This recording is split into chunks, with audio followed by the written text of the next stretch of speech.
دراب نہیں جانتا میرے دل کے 2 والو مکمل بند ہو چکے ہیں۔ اس پر ہائی بلڈ پریشر نے اس چیز کو مزید رسکی کر دیا ہے، اس لیے میں تمہارا مستقبل سیکیور کرنا چاہتی تھی۔ دراب کو شروع سے ہی میں نے اکیلے پالا ہے، وہ ضدی اور چڑچڑا ہے، کچھ ہٹ دھرم بھی ہے، مگر مجھے یقین ہے کہ تک اپنی محبت سے اسے بدل لوگی، بس کچھ وقت کے لیے اسے برداشت کر لینا۔ ریحانہ بیگم نے اس کے سامنے بیٹھتے اسے دراب کے بارے میں بتاتے اس سے ریکویسٹ کی تو زویا نے سر اس بات میں ہلا دیا تھا۔ وہ ریحانہ بیگم کو ریلیکس کرنا چاہتی تھی، اسی لیے ذرا سا مسکرا دی تھی۔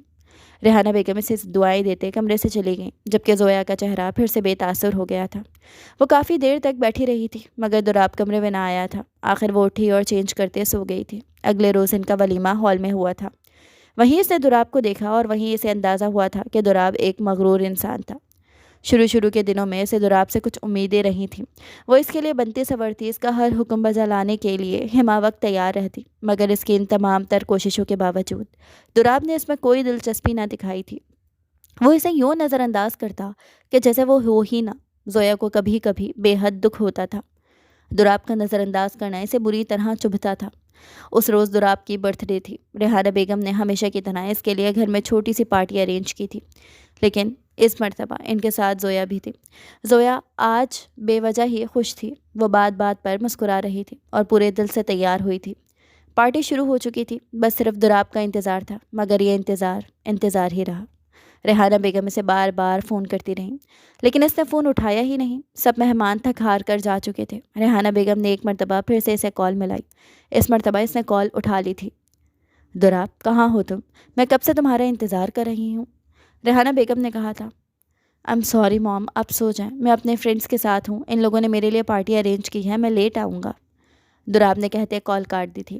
ریحانہ بیگم کو بہت برا لگا تھا۔ زویا ہی ان کو بہلاتی رہی تھی اور پھر انہیں دوائیاں کھلا کر سلا دیا۔ ان کو سلا کر وہ کمرے میں آئی اور دراب کا انتظار کرنے لگی۔ اسے دراب پر سخت غصہ آیا ہوا تھا۔ دراب 3 بجے گھر آیا تھا۔ اس کو دیکھ وہ فوراً اس کے سامنے آئی تھی۔ کہاں تھے آپ؟ آپ کو ذرا اندازہ بھی ہے کہ آنٹی نے آپ کے لیے کتنی ارینجمنٹس کی تھیں اور وہ آپ کا کتنا انتظار کر رہی تھی؟ زویا نے غصے سے پوچھا تو دراب کے ماتھے پر ناگواری سے بل پڑے تھے۔ وہ اس وقت بہت تھکا ہوا تھا، اسے سخت نیند آ رہی تھی۔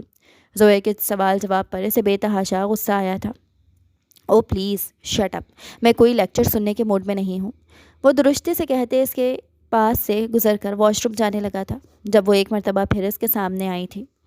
میں لیکچر نہیں دے رہی، آنٹی کتنا ہرٹ ہوئی ہیں آپ کو اندازہ بھی ہے، اور میں نے آپ کے لیے کتنی محنت کی، اپنے ہاتھوں سے آپ کے لیے آپ کا فیوریٹ کیک بنایا تھا، آپ کو کچھ خیال تو ہونا چاہیے تھا۔ زویا نے اسے احساس دلاتے ہوئے کہا، لیکن دراب کو بجائے احساس ہونے کے غصہ چڑھ گیا۔ لسن، میں نے تمہیں نہیں کہا تھا کچھ بھی ایسا کرنے کے لیے، تم نے جو کیا اپنی مرضی سے کیا، تمہیں کس نے کہا تھا میرے انتظار کرو؟ عجیب مصیبت گلے پڑ گئی ہے، میری بات کان کھول کر سنو، میں نے تم سے نکاح صرف موم کے کہنے پر کیا ہے، اس سے زیادہ کچھ نہیں۔ میری زندگی میں نہ تمہارے لیے ابھی کوئی جگہ ہے اور نہ ہی اس کے بعد کبھی ہوگی۔ میں کسی اور سے محبت کرتا ہوں اور اسی سے شادی کروں گا۔ تم یہاں صرف موم کی وجہ سے ہو، لہٰذا مجھ سے کوئی بھی امید وابستہ مت کرنا، یہ پہلی اور آخری بار بتا رہا ہوں تمہیں۔ دوبارہ اگر مجھ پر حق جتانے کی کوشش کی تو مجھ سے برا کوئی نہیں ہوگا، دراب نے سخت لہجے میں کہا تھا، اور زویا کو ہکا بکا چھوڑے واش روم چلا گیا۔ اس نے بہت اچھے سے زویا پر اس کی اہمیت ظاہر کر دی تھی۔ زویا شوق نظروں سے واش روم کے بند دروازے کو دیکھ کر رہ گئی تھی۔ اپنی اس قدر تذلیل پر وہ بری طرح سے رو دی تھی اور باقی کی رات اس نے روتے ہوئے ہی گزاری تھی۔ اگلی صبح وہ سمجھوتا کر چکی تھی، اپنی قسمت سے سمجھوتا۔ اس نے اس بات کو مان لیا تھا کہ اس کی قسمت میں یہی کچھ لکھا تھا۔ اس دن کے بعد سے اس نے واقعی دراب سے امید لگانی چھوڑ دی تھی۔ اس نے اپنی تمام تر توجہ ریحانہ بیگم کی طرف کر لی تھی۔ وہ ان میں خود کو الجھائے رکھتی تھی کہ اسے دراب کی بے رخی کی پرواہ ہی نہ ہوتی۔ جب کبھی ان دونوں کا سامنا ہو بھی جاتا تو بھی دراب بری طرح سے اس کی تذلیل کر دیا کرتا تھا۔ اس کو یہاں رہتے ہوئے 7 مہینے گزر چکے تھے۔ موسم بدل رہا تھا اور اس کا اثر زویا پر بھی ہوا تھا۔ اسے شدید بخار نے آ گھیرا تھا۔ وہ صبح سے کمرے میں بے سدھ پڑی تھی۔ دراب کمرے میں آیا تو اس کا موڈ سخت برہم تھا، کیونکہ ریحانہ بیگم نے اسے زویا کی کیفیت بتاتے اسے زویا کا خیال رکھنے اور ڈاکٹر کے پاس لے جانے کے لیے کہا تھا۔ کیا تماشا ہے یہ، نہ خاندان کا پتہ، نہ ذات کا، نہ جانے موم نے کہاں سے اٹھا کر تمہیں میرے سر پہ بٹھا دیا۔ دراب نے سخت غصے اور ناگواری سے کہا تھا۔ وہ اسے دیکھتے انگارے چباتا تنفر سے اسے دیکھ رہا تھا۔ اب ماں باپ مر گئے ہیں تو کیا قبر کھود کر انہیں لاؤں؟ زویا اسے کہنا چاہتی تھی مگر کہہ نہ سکی۔ دل ہی دل میں خود سے کہتی۔ وہ اپنی جگہ سے اٹھی تھی، آنکھوں میں بے بسی کی تحت آنسو آنے لگے تھے۔ دوراب نے اس کی آنکھوں میں آنسو چمکتے دیکھ لیے تھے لیکن کچھ نہ بولا۔ زویا واش روم گئی تھی۔ دوراب بیڈ پر لیٹ گیا اور بازو آنکھوں پر رکھتے آنکھیں موند لیں۔ اس نے زویا سے اس کی طبیعت پوچھنا گوارا نہ کیا تھا۔ اس کی آنکھ لگ گئی۔ کافی دیر بعد اس کی آنکھ کھلی تو اس نے دیکھا زویا کی جگہ خالی تھی۔ کیا مصیبت ہے، اب کہاں گئی ہے؟ دوراب دل ہی دل میں کلستے ہوئے کہتے اٹھا تھا۔ اگلے ہی لمحے اس کے ماتھے پر بل پڑے۔ زویا نیچے کارپیٹ پہ سو رہی تھی۔ یہ کیا ڈرامہ ہے اب؟ دوراب اس کے سر پر پہنچتے سے جھنجھوڑ کر پوچھنے لگا۔ زویا ہڑبڑا کر جاگی تھی۔ یہاں کیوں سو رہی ہو؟ دوراب نے ناگواری سے پوچھا۔ میں حقیر ذات ہوں نا، آپ کا مقابلہ نہیں کر سکتی، میری یہی اوقات ہے، زویا نم لہجے میں کہتی کروٹ بدل گئی تھی۔ دوراب کچھ دیر کھڑا غصے سے اسے گھورتا رہا اور پھر اپنا لیپ ٹاپ لے کر بیڈ پر بیٹھ گیا اور کام کرنے لگا۔ آدھی رات کا وقت تھا جب اسے زویا کی بڑبڑاہٹ سنائی دی۔ وہ شاید نیم بے ہوشی میں تھی اور ٹھنڈ سے کپ کپا رہی تھی۔ دوراب نے لیپ ٹاپ بند کیا اور اس کے قریب آتے اسے باہوں میں اٹھاتے بیڈ پر چھوڑا تھا۔ وہ بری طرح کپ کپا رہی تھی۔ دوراب کو کچھ سمجھ نہ آئی کہ وہ کیا کرے۔ اس کے پاس بیٹھتے وہ اسے اپنے ہاتھوں سے گرمائش دینے لگا تھا۔ کچھ ہی دیر میں زویا کا جسم نارمل ٹیمپریچر پر آ گیا اور اس کی کپ کپی بند ہو گئی۔ وہ گہری نیند سو گئی جبکہ دوراب کی نیند اڑ چکی تھی۔ اس کا دل بے اختیار ہو رہا تھا اور جذبات منہ زور ہو رہے تھے، لیکن وہ خود پر ضبط کرتے کمرے سے باہر نکل آیا تھا۔ اس نے ابھی تک زویا کو اس کا حق نہیں دیا تھا اور نہ ہی وہ ایسا کوئی ارادہ رکھتا تھا۔ ان کا رشتہ صرف کاغذی تھا اور بہت جلد وہ علینا سے شادی کرنے والا تھا، مگر وہ نہیں جانتا تھا کہ یہ سب ہو جائے گا۔ زویا کے ساتھ ضد کرتے کرتے وہ اپنی موم سے بھی غافل ہو گیا تھا۔ جب جب اسے زویا پر غصہ آتا تب تب اسے اپنی موم سے شکایت ہوتی کہ انہوں نے اسے کہاں پھنسا دیا تھا۔ گو کہ زویا اس سے بالکل لا تعلق تھی، لیکن اس کی وجہ سے علینا نے خاصا بڑا ایشو بنایا ہوا تھا۔ علینا نے پہلے تو اس کی شادی پر خوب ہنگامہ کیا تھا اور اب وہ بضد تھی کہ جب تک وہ زویا کو طلاق نہیں دے گا تب تک وہ اس سے شادی نہیں کرے گی۔ وہ اسے بتا بتا کر تھک گیا تھا کہ زویا کا اس کی زندگی میں کوئی عمل دخل نہیں ہے، مگر وہ نہیں مان رہی تھی اور اب موم کی اچانک موت نے اسے شدید صدمہ پہنچایا تھا۔ ریحانہ بیگم کی موت کو 40 دن گزر چکے تھے۔ زندگی اپنے معمول پر آ گئی تھی، مگر دوراب کی زندگی تو جیسے وہیں پر ہی رک سی گئی تھی۔ وہ اب تک وہیں تھا جب اس کی موم کا جنازہ اٹھا تھا۔ اتنے دن گزر جانے کے بعد بھی وہ اس صدمے سے نہ نکل پایا تھا۔ زویا ہر طرح سے اس کا خیال رکھ رہی تھی، مگر وہ بالکل بے تاثر بیٹھا رہتا۔ علینا بھی کہیں چکر لگا لیتی، مگر وہ اس کے سامنے بھی یوں ہی چپ چاپ رہتا۔ وہ اسے کالز اور میسیجز کرتی لیکن وہ اگنور کر دیتا۔ آج بھی علینا کو آئے کافی دیر گزر چکی تھی۔ دوراب بیڈ روم میں تھا تو وہ بھی سیدھی بیڈ روم میں ہی چلی گئی تھی۔ یہ وقت زویا پر بہت بھاری ہوتا تھا۔ اپنے شوہر کو کسی اور کے ساتھ دیکھ وہ پل پل جیتی اور پل پل مرتی تھی، مگر ضبط کے سوا کچھ نہیں کر پاتی تھی۔ ابھی بھی اس کی نظریں اپنے بیڈ روم کے دروازے پر ہی ٹکی تھیں جب کمرے کا دروازہ دھاڑ کے زوردار آواز سے کھلا تھا اور علینا دھواں دھار چہرہ لیے کمرے سے باہر آئی تھی۔ تم چڑیل بدچلن عورت، تمہیں تو میں چھوڑوں گی نہیں۔ پتہ نہیں کہاں کچرے سے اٹھ کر آ گئی ہو۔ کون سا جادو کیا ہے تم نے دوراب پر، بتاؤ مجھے۔ وہ سیدھی زویا کی طرف آتے غصے سے چلائی تھی جبکہ زویا اپنی جگہ سے اٹھ کھڑی ہوئی تھی۔ تمہیں تو میں چھوڑوں گی نہیں، نکلو اس گھر سے، اس گھر میں تمہاری کوئی جگہ نہیں، دوراب پر اور اس گھر پر صرف میرا حق ہے۔ وہ زویا کا بازو دبوچتے ہذیانی انداز میں چلائی تھی۔ جب زویا نے خوف زدہ نظروں سے اس کی طرف دیکھا تھا۔ میں کہیں نہیں جاؤں گی، یہ میرا گھر ہے، زویا نے کمزور سی آواز میں کہا تھا اور وہ علینا کے تاثرات دیکھ خوف زدہ ہو گئی تھی۔ ایسے کیسے نہیں جاؤ گی؟ علینا نام ہے میرا، علینا، تمہیں دھکے دے کر اس گھر سے نکالوں گی، علینا نے درستی سے کہا اور زویا کو دھکا دے دیا تھا۔ اس سے پہلے کہ زویا گرتی، دوراب نے تیزی سے آگے بڑھتے اسے تھام لیا تھا۔ یہ کیا بدتمیزی ہے علینا؟ وہ زویا کو کھڑا کرتے علینا سے پوچھنے لگا۔ یہ تم مجھ سے پوچھ رہے ہو دوراب؟ اس لڑکی نے تمہیں مجھ سے چھین لیا ہے، میں 1 منٹ کے لیے اسے گھر میں برداشت نہیں کروں گی۔ تم ابھی کے ابھی اسے طلاق دو اور اسے اس گھر سے نکالو، علینا دوراب کے سامنے کھڑی ہوتی ہوئی بولی، جبکہ زویا کا ننھا سا دل کانپ کے رہ گیا تھا۔ اگر دوراب نے اسے طلاق دے دی تو وہ کہاں جائے گی؟ یہ سوچ کر ہی اس کا دل دہل گیا تھا۔ دوراب بھلے جیسا بھی تھا مگر اس کا واحد سہارا اس وقت وہی تھا۔ میں ایسا کچھ نہیں کروں گا علینا، اور یہ بات میں تمہیں بہت واضح الفاظ میں بتا چکا ہوں، دوراب نے ٹھہرے ہوئے لہجے میں بہت اطمینان سے کہا تھا۔ یہ تم اسی کی وجہ سے کہہ رہے ہو نا؟ یہی ہمارے بیچ آئی ہے، میں اس کی جان لے لوں گی، علینا ہذیانی انداز میں چیختے خوخوار تیوروں سے زویا کی طرف لپکی تھی جب دوراب نے اسے پیچھے دھکیلا تھا۔ جسٹ شٹ اپ علینا and stay away from her, میں لاسٹ ٹائم بتا رہا ہوں تمہیں، تم پاگل ہو چکی ہو بالکل، جاؤ جا کر اپنا علاج کرواؤ۔ دراب اس پر چیخا تھا۔ یہ تم ٹھیک نہیں کر رہے دراب، میں تمہیں چھوڑوں گی نہیں، علینا نے دھمکی دیتے ہوئے کہا اور اٹھ کر وہاں سے چلی گئی۔ شکریہ۔ دراب وہاں سے جانے لگا جب زویا کے کہنے پر پلٹا۔ وہ ممنون نگاہوں سے اسے ہی دیکھ رہی تھی۔ یہ میرا فرض تھا، میرے ہوتے ہوئے تمہیں گھبرانے کی کوئی ضرورت نہیں۔ میں مانتا ہوں کہ ماضی میں میرا رویہ تمہارے ساتھ ٹھیک نہیں تھا، میں اس پر شرمندہ ہوں۔ جو کچھ ہو گیا میں وہ تو ٹھیک نہیں کر سکتا، لیکن میں تم سے وعدہ کرتا ہوں کہ آگے سے ایسا کچھ بھی نہیں ہوگا۔ میں اپنی پوری کوشش کروں گا ہر غلطی کا ازالہ کرنے کی۔ ہو سکے تو مجھے معاف کر دینا، شاید اس طرح مجھے سکون مل جائے۔ وہ ندامت بھرے لہجے میں کہتا زویا کے سامنے ہاتھ جوڑ گیا تھا، جبکہ زویا تو اس کے ایک ایک لفظ پر شاکڈ ہو رہی تھی۔ اسے اپنے کانوں پر یقین نہیں آ رہا تھا۔ اس نے بے اختیار آسمان کی طرف دیکھتے خدا کا لاکھ لاکھ شکر ادا کیا۔ اس کی آزمائش ختم ہوئی تھی، اس کا صبر اور اس کی دعائیں رنگ لے آئی تھیں۔ بے اختیار اس کی آنکھوں سے آنسو بہنے لگے تھے۔ زویا کیا ہوا؟ تم رو کیوں رہی ہو؟ دیکھو اگر تم مجھے نہیں معاف کرنا چاہتی تو کوئی بات نہیں، لیکن پلیز یوں رو تو مت۔